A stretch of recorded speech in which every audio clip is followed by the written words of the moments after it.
You are watching television newspaper. Welcome back. ഞാൻ നിൽക്കുന്നത് ഇടുക്കിയിലെ അടിമാലിയിലാണ്. എൻകൗണ്ടർ അടിമാലിയിൽ നിന്നാണ് ചർച്ച ചെയ്യുന്നത്. കർഷകരുടെ വിളി കേൾക്കണ്ടേ, അവരുടെ വിലാപം കേൾക്കണ്ടേ എന്നുള്ള കാര്യമാണ് ചർച്ച ചെയ്യുന്നത്.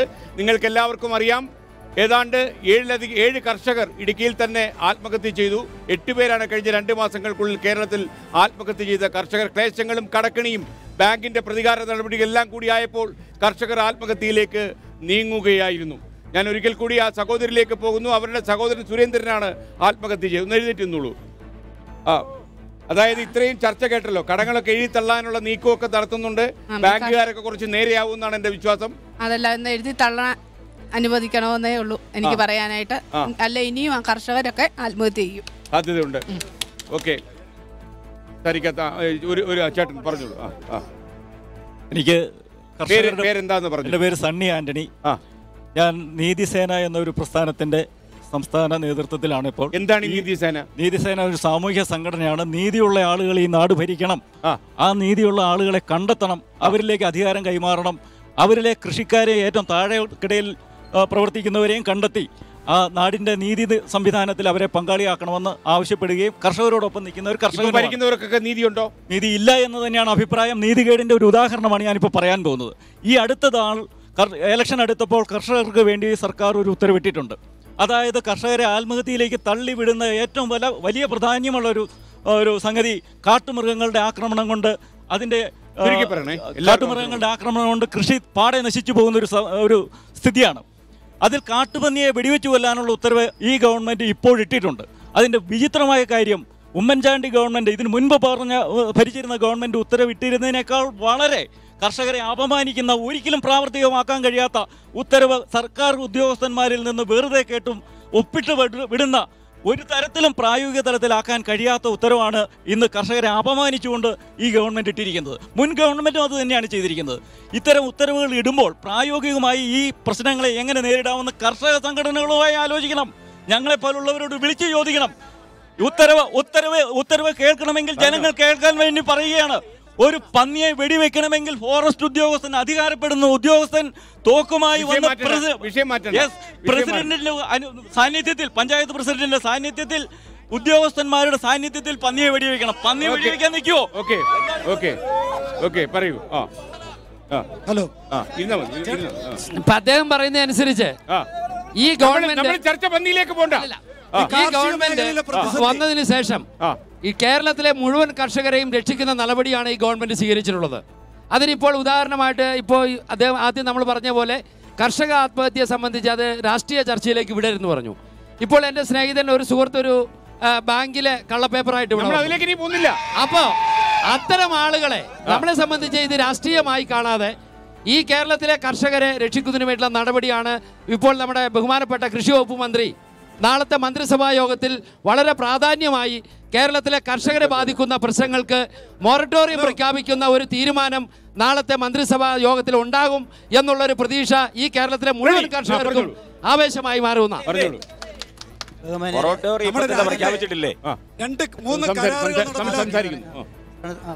പറഞ്ഞോളൂ. ബഹുമാനപ്പെട്ട ശ്രീകണ്ഠൻ സാറും സഹൃദ സുഹൃത്തുക്കളെ, മാത്യൂസാണ്. അപ്പോൾ സാമൂഹ്യ പ്രവർത്തകനാണ്. ഞാൻ പറയുന്നത്, ഇവിടെ രാഷ്ട്രീയ പാർട്ടികളെ ഭരിച്ചവരും മുൻപ് ഭരിച്ചവരും ഇപ്പോൾ ഭരിക്കുന്നവരും നമ്മൾ ഏറ്റുമുട്ടലുകൊണ്ട് കാര്യമില്ല. 28 വർഷമായിട്ട് കർഷകരെ ചവിട്ടി മെതിച്ചുകൊണ്ടിരിക്കുകയാണ്. അത് ഭരണ പ്രതിപക്ഷ കക്ഷികൾക്കെല്ലാം അതിൽ ബന്ധമുണ്ട്. കർഷകരെ രക്ഷിക്കണമെങ്കിൽ ഇപ്പോൾ നിലവിലുള്ള ലോണുകൾ പലിശ അളവ് ചെയ്ത് കൊടുത്തുകൊണ്ട് ഗഡുക്കളാക്കി അടയ്ക്കാനുള്ള ഒരു ദീർഘകാല ഗഡുക്കൾ അടയ്ക്കാനുള്ള സംവിധാനം ഉണ്ടാകണം. എൻ്റെ പേര് മാത്യൂസാണ്. കാർഷിക മേഖലയിൽ 1/4 നൂറ്റാണ്ടായിട്ട് വന്നിരിക്കുന്ന പ്രതിസന്ധി, IMF, ലോകബാങ്ക്, ലോക കരാറുകൾ, ആസിയൻ കരാറുകൾ. ഇപ്പോൾ ഞാൻ 3 മാസം മുമ്പ് 1 കിലോ കുരുമുളക് വെക്കുമ്പോൾ 600 രൂപ വില. കൃഷിക്കാരാണ് ഇവിടെ ഇരിക്കുന്നത്. ഇന്ന് 360 രൂപ വില. ശ്രീലങ്ക വഴി ഈ കേരളത്തിലേക്ക് കുരുമുളക് ഇറക്കുമതി ചെയ്യുന്നത് ആസിയൻ കരാറിന്റെ ഭാഗമാണ്.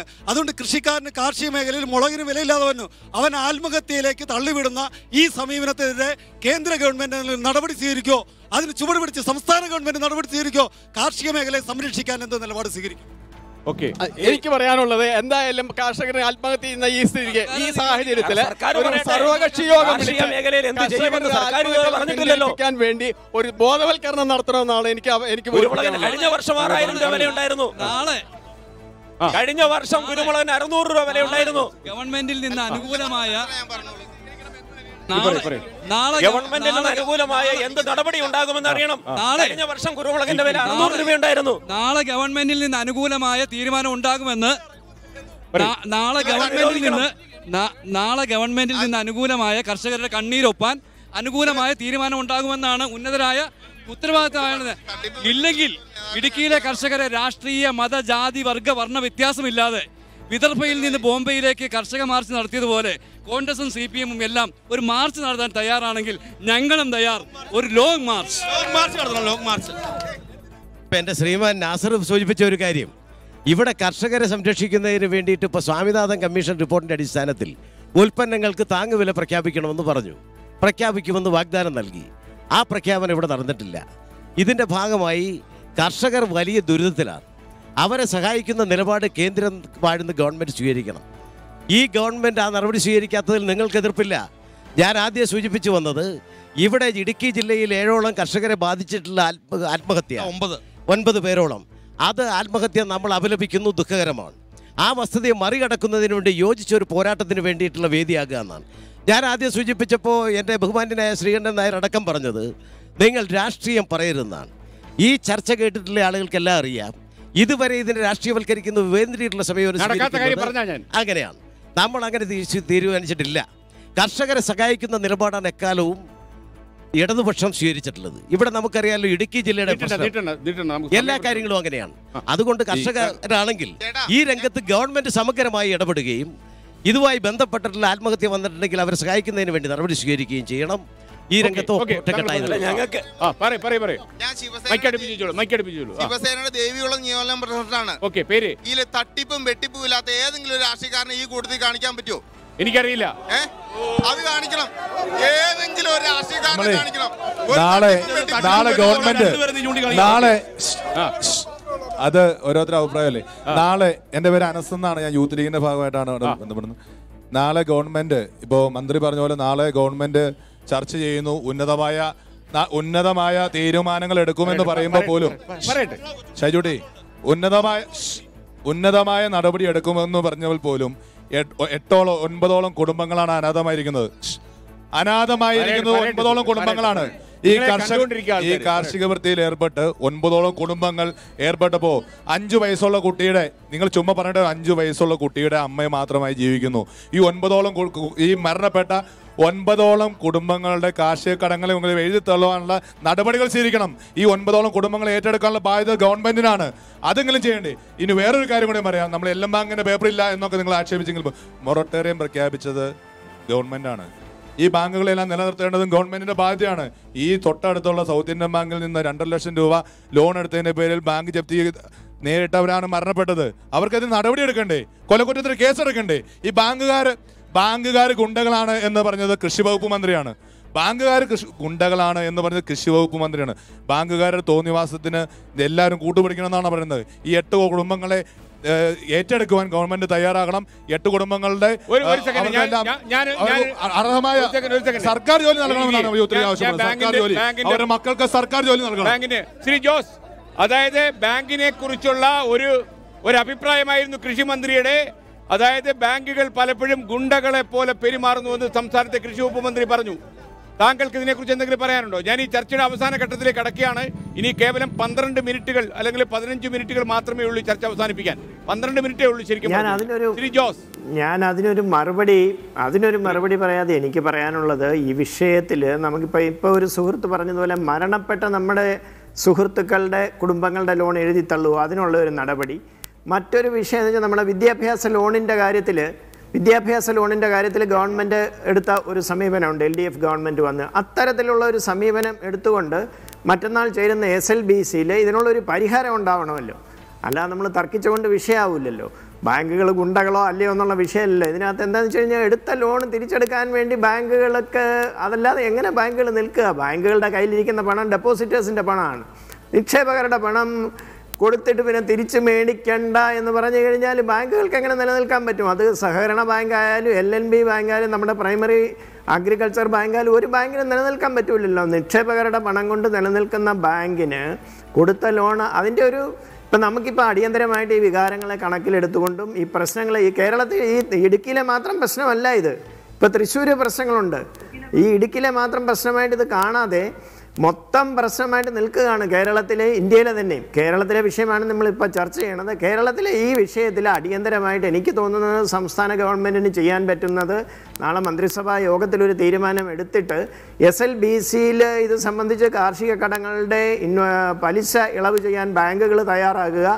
മുതലിൻ്റെ കാര്യത്തിൽ ഗവൺമെൻറ് എന്തെങ്കിലും ഒരു തീരുമാനം എടുക്കുക. അത്തരത്തിലൊരു തീരുമാനം എടുത്തുകൊണ്ട് അടിയന്തരമായിട്ട് ഈ പ്രശ്നത്തിന് പെട്ടെന്ന് ഈ ഒരു പൊട്ടിത്തെറിയുടെ വക്കിൽ നിൽക്കുന്ന ഈ വിഷയം പരിഹരിക്കാനുള്ള ഒരു സമീപനം ഗവൺമെൻറ് എടുക്കും എന്നാണ് ഞാൻ പ്രതീക്ഷിക്കുന്നത്. അത്തരത്തിലാണല്ലോ ഒരു സമീപനമാണ് എടുക്കേണ്ടത്. നമ്മൾ തമ്മിൽ തർക്കിച്ചത് കൊണ്ടും ഈ പ്രശ്നത്തിൽ വിഷയം തീരില്ലല്ലോ. ഈ വിഷയത്തിൽ ശ്രീ ലാലിലേക്കൂടെ ശ്രീ ലാൽ കൽപ്പകവാടി, ഈ ചർച്ച ഇത്രയും നേരം കേട്ടിരുന്നപ്പോൾ താങ്കൾക്ക് എന്താ പറയാനുള്ളത്? വളരെ ചുരുങ്ങിയ വാക്കുകളിൽ പറഞ്ഞാൽ വളരെ ഉപകാരമായി. ഒറ്റ കാര്യമേ ഉള്ളൂ. ഞാൻ മന്ത്രിയുടെ ഉറപ്പും ശ്രീ ബാലഗോപാൽ എന്ന് പറഞ്ഞാൽ ഈ ഗവൺമെൻറ്റിൻ്റെ ഏറ്റവും ശക്തനായ ഒരു നേതാവും കൂടിയാണ്. അവരുടെ ഉറപ്പാണ്. ആ ഉറപ്പിനൊരു ഒറ്റ ചോദ്യമേ ഞാൻ ബാലഗോപാലിനോട് ചോദിക്കുന്നുള്ളൂ. നാളെ ശ്രീ പിണറായി വിജയൻ മുഖ്യമന്ത്രി ആർജവത്തോടെ പറയാൻ കഴിയുമോ ഞങ്ങൾ ഈ കടങ്ങൾ എഴുതി തള്ളും, ഈ മരിച്ചവരുടെ മാത്രമല്ല കേരളത്തിൽ ഇനി മരിക്കാതിരിക്കാൻ? അദ്ദേഹം നേരത്തെ ഞാൻ പറഞ്ഞപ്പം പറഞ്ഞു ഇവിടുത്തെ സാമ്പത്തിക സ്ഥിതി, ഈ സാമ്പത്തിക സ്ഥിതി കൃഷിക്കാരുടെ കാര്യം വരുമ്പം മാത്രമേ ഉള്ളൂ. പിന്നെ ആർജവം ഉണ്ടെങ്കിൽ പിന്നെ ഇത് ചെയ്യാൻ കഴിയും. ഒരു നാച്ചുറൽ കലാമിറ്റി, ഇത്രയും വളരെ ശക്തമായ ഒരു നാച്ചുറൽ കലാമിറ്റി ഉണ്ടായ ഒരു സംസ്ഥാനമാണ്. എത്ര കോടി രൂപ നിങ്ങൾ പിരിച്ചു എന്ന് കൃത്യമായ കണക്കില്ല. ഓക്കി ദുരന്തത്തിൽ പോലും അത് പിരിച്ച കണക്ക് കൃത്യമായി കൊടുത്തിട്ടില്ല. അപ്പോൾ എങ്ങനെ ഞങ്ങൾ വിശ്വസിക്കും? അതാണ് ഇതിനകത്തെ ചോദ്യം. നാളെ ക്യാബിനറ്റ് കഴിയുമ്പം ഞങ്ങൾക്ക് കേൾക്കാൻ കഴിയുമോ ഇത് മുഴുവൻ എഴുതി തള്ളും, പിന്നെ അങ്ങനെ ഇനിയൊരു കൃഷിക്കാരൻ കേരളത്തിൽ ആത്മഹത്യ ചെയ്യില്ല എന്ന് പറയാനുള്ള ആർജവം ഈ ഗവൺമെന്റിനുണ്ടോ എന്ന് മാത്രമാണ് എനിക്ക് ചോദിക്കാനുള്ളത്. ശ്രീലാൽ, വളരെ വളരെ സന്തോഷം. ഇനി നമുക്ക് വളരെ പെട്ടെന്ന് പോകണം. ഇതുവരെ സംസാരിക്കാത്ത ആരെങ്കിലും ഉണ്ടെങ്കിൽ സംസാരിക്കുക. വാക്കുകളെ ഉണ്ടാവും. കഴിഞ്ഞ വർഷം എന്റെ കൃഷിയിടത്തില് ആന ഇറങ്ങി എന്റെ കൃഷി മൊത്തം നശിപ്പിച്ചു. എനിക്ക് 1 രൂപയിലും സർക്കാരിൽ നിന്ന് സഹായം ലഭിച്ചു. അപേക്ഷ കൊടുത്തിരുന്നു. എന്തായാലും സർക്കാരിന്റെ അടുത്ത് വരെ ഇത് കേട്ട് കാണും. സർക്കാരിലുള്ള കൃഷി വകുപ്പ് മന്ത്രി എനിക്ക് മന്ത്രിയോടാണ് പറയാനുള്ളത്, എന്റെ കാർഷികടം എഴുതി തള്ളണം. ഓക്കെ. ആദിവാസി മേഖലയിൽ നിന്ന് ആരാ ഉള്ളത്? ആദിവാസി മേഖലയിൽ നിന്ന് വരൂ. പൊന്നപ്പൻ എവിടെ? പൊന്നപ്പൻ വരൂ. ഓക്കെ. താങ്കൾ ഇങ്ങോട്ട് വരൂ. പൊന്നപ്പൻ ഇങ്ങോട്ട് വരൂ. പൊന്നപ്പനല്ലേ? ചെല്ലപ്പൻ. ശരി. ചെല്ലപ്പൻ. പറഞ്ഞോളൂ. എന്നോട് പറഞ്ഞാൽ മതി. 29 സെറ്റിൽമെന്റ് ഏരിയ ഉണ്ട്. അവിടെയെല്ലാം ഞങ്ങൾ രണ്ടുപേരും കൂടെ ചേർന്ന് സർവേ എടുത്തായിരുന്നു. അതായത് ഉരുൾപൊട്ടി തന്നെ. അതിന്റെ ഏകദേശം ഒരു 4-5 പേര് തന്നെ ആത്മഹത്യാ പത്തിൽ നിന്നിട്ട് പോലും അപേക്ഷ കൊടുത്തിട്ട് ഇന്ന് വരെയും 1 രൂപ പോലും കിട്ടിയിട്ടില്ല എന്നുള്ളതാണ് വസ്തുനിഷ്ഠമായ വല്ലാത്ത അവസ്ഥ തന്നെ. അത് അടിമാലി, പെട്ടിമുടി, ഒന്ന് കുടകല്ല്, അങ്ങനെ മറ്റു മേഖലകളിലെല്ലാം പോയിട്ടുള്ളതെല്ലാം ഈ സ്ഥിതി തന്നെയാണ്. ശരി. ഓക്കെ. ഇനി പറയൂ. എനിക്ക് പറയാനുള്ളത്, ഏത് രാഷ്ട്രീയ പ്രസ്ഥാനമാണെങ്കിലും ഈ ഒരു പ്രളയം വരുമ്പം അതിൽ ഒരുമിച്ച് നിൽക്കണം, കൂട്ടായിട്ട് പ്രവർത്തിക്കണം എന്ന് മാത്രമേ ഉള്ളൂ. പ്രളയം വന്നോ അതിന് വീണ്ടും? എനിക്ക് പറയാനുള്ളത് എന്താണെന്ന് വെച്ച് കഴിഞ്ഞാൽ, പ്രതിപക്ഷം ഭരണകക്ഷിനെ കുറ്റപ്പെടുത്തും, ഭരണപക്ഷം സെൻട്രൽ ഗവൺമെന്റിനെ കുറ്റപ്പെടുത്തും. അല്ലാതെ ഇവിടെ ഒരു കാർഷികപരമായിട്ട് ബുദ്ധിമുട്ട് അനുഭവിക്കുന്ന പച്ച മനുഷ്യർക്ക് വേണ്ടി അല്ല, ഇവര് വാക്ക് തർക്കിച്ച് നേടാൻ വേണ്ടിയിട്ടുള്ള ശ്രമം ഞാൻ ഇവിടെ നോക്കിയിട്ട് കാണുന്നത്. അങ്ങോട്ടും അതെ.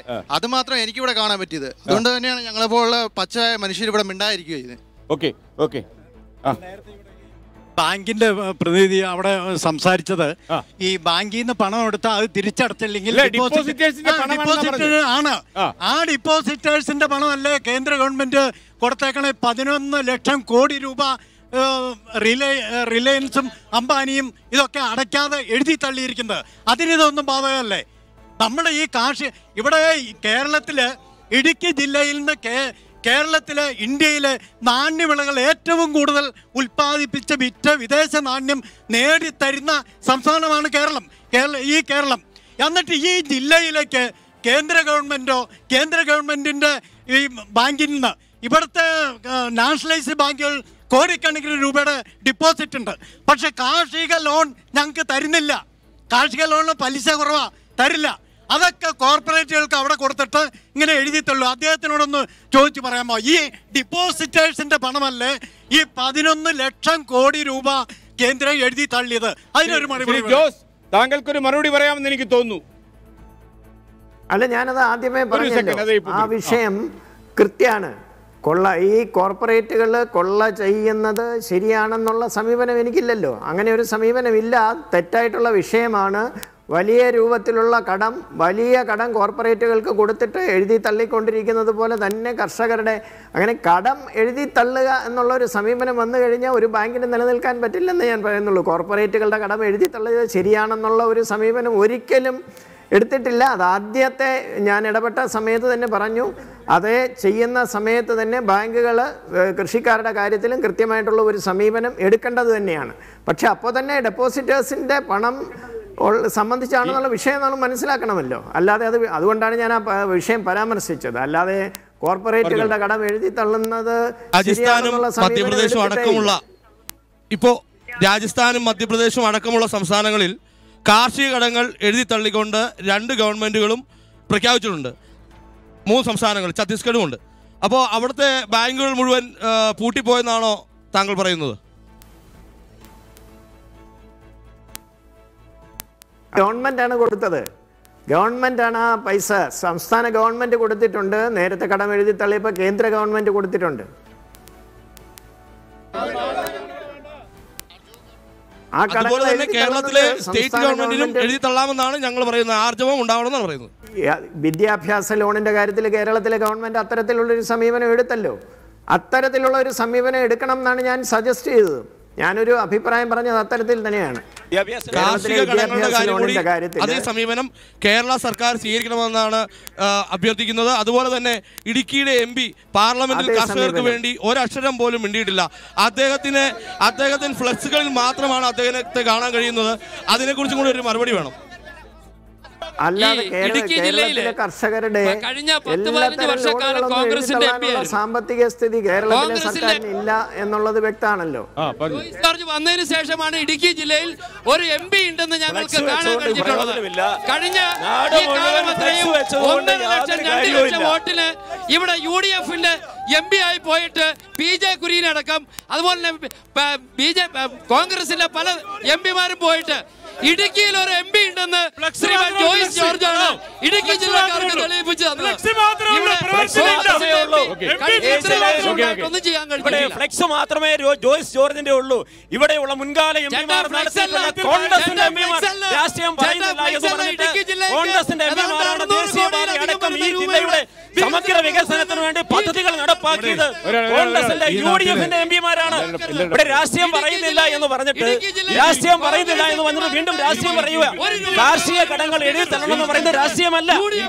കാർഷിക കടം എഴുതി തരണമെന്ന് പറയുന്നത് രാഷ്ട്രീയമല്ല. കാർഷിക കടം എഴുതി തള്ളണമെന്ന് പറയുന്നത് രാഷ്ട്രീയമല്ല. സമയ പ്രശ്നമുണ്ട്.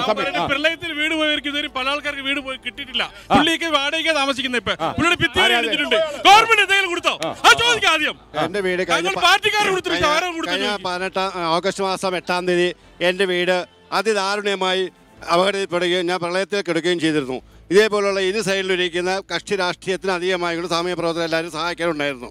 പക്ഷേ ഭാഗ്യവശാൽ എൻ്റെ കഴിഞ്ഞ പ്രാവശ്യം ഗ്രാമസഭയിൽ വെച്ച് ബഹുമാനപ്പെട്ട പഞ്ചായത്ത് സെക്രട്ടറി സഹജൻ എന്ന ആൾ പറഞ്ഞു എൻ്റെ വീട് പൂർണ്ണമായി പോയിട്ടുണ്ടെന്നും അത് കാർഗോ ബാങ്ക് വഴി 5 ലക്ഷം രൂപ നിങ്ങൾക്ക് ഏർപ്പെടുത്തിയിട്ടുണ്ടെന്ന് പറഞ്ഞു. ഇതിന്റെ അടിസ്ഥാനത്തിൽ ബഹുമാനപ്പെട്ട ജില്ലാ കളക്ടർ ജീവമാർ സാർ നടത്തിയപ്പോൾ അങ്ങനെ എന്റെ വീട് പോയിട്ടില്ല എന്നുള്ള റിപ്പോർട്ടാണ് പഞ്ചായത്ത് സെക്രട്ടറി വില്ലേജ് ഓഫീസും കൂടി എന്നോട് വ്യക്തിപരമായ വൈരാഗ്യം കാട്ടിക്കൊണ്ട് എന്റെ കിടപ്പാടം നഷ്ടപ്പെടുത്തുകയാണ് ചെയ്തത്.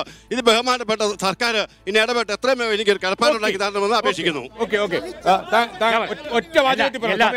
നമ്മളിപ്പോ ഇടതുപക്ഷവും വലതുപക്ഷവും ഇവിടെ ഇരിപ്പുണ്ട്. പക്ഷെ ഈ കാർഷിക കടങ്ങളെ സംബന്ധിച്ചിടത്തോളം ഒരു പ്രശ്നമുണ്ട്. ഈ 2007 മുതലുള്ള പ്രശ്നങ്ങളാണ്. ഈ കാർഷിക കടങ്ങൾക്ക് മൊറട്ടോറിയം അല്ല ഈ എഴുതിത്തള്ളുന്ന സമ്പ്രദായം കൊണ്ടാകും. ഈ നേതാക്കന്മാർക്കെല്ലാം അറിയാം അവര് പിന്നെ ചില ടെക്നിക്കുണ്ട്. സാധാരണ കൃഷി 10,000 രൂപയുടെ താഴെയുള്ള കൃഷിക്കാരെ ബാധ്യതയിൽപ്പെടുത്തിക്കൊണ്ടിരിക്കുക. അപ്പോൾ 2 ലക്ഷം രൂപ വരെ ലാഭം കിട്ടിയ നേതാക്കന്മാർ ഇവിടെയുണ്ട്, ഇടതുപക്ഷത്തും വലതുപക്ഷത്തുണ്ട്.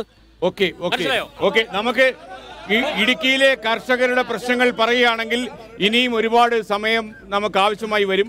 മറ്റൊരു അവസരത്തിൽ ഈ അടിമാലി പോലുള്ള സ്ഥലത്ത് 24 എത്തും നിങ്ങളുടെ പ്രശ്നങ്ങൾ കേൾക്കാൻ. എന്തായാലും കർഷക ആത്മഹത്യ കേരളത്തിലെ ഏറ്റവും ഗുരുതരമായ ഒരു സാമൂഹിക പ്രശ്നമായി വളരുന്ന ഒരു സാഹചര്യത്തിൽ ഏറ്റവും അടിയന്തരമായ തീരുമാനങ്ങൾ സംസ്ഥാന സർക്കാരിൻ്റെ ഭാഗത്തുനിന്നുണ്ടാകും എന്ന പ്രതീക്ഷയോടെ എൻകൗണ്ടർ ഇവിടെ അവസാനിക്കുന്നു. മറ്റു വിഷയവുമായി അടുത്ത ദിവസം കാണാം. Good bye. ഇനി സ്റ്റുഡിയോയിലേക്ക്.